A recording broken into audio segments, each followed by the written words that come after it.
نقطة أساسية أريدك تفهمها وتخلي بالك يمها. على أساسها أنا شخصيا أخذ سترولين من شركة ريل ديل إسباني، بداخله 100 سكوب، كل سكوب 3 غرام. أنا كاتب لك ملخص النقاط وراح أعطيك أهمها. تحسين الأداء الرياضي وزيادة ضخ الدم عندك. من الممكن إذا دهونك كتلة قليلة تطلع لك الأوردة الموجودة. وبنفس الوقت نقطة أساسية أريدك تفهمها وتخلي بالك يمها. بجسمنا اكو حامض اللاكتيك، هذا شلون يتكون من يصير عندي اداء تمرين كلش عالي وضخ دم كلش عالي، بالتالي من رب العالمين الجسم يصير بيه لاكتيك.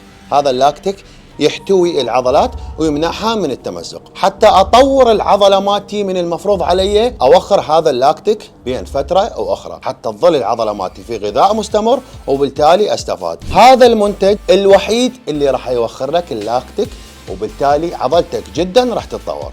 وبالنسبه للناس اللي يحبون يضعفون، هذا الاختيار الامثل لكم. ليش؟ لانه راح يسوي ضخ دم كلش عالي ويعلي عمليه الميتابوليزم عندكم، وبالتالي انتم ضاربين كذا عصفور بحجر واحد. خليك ويا الاصلي.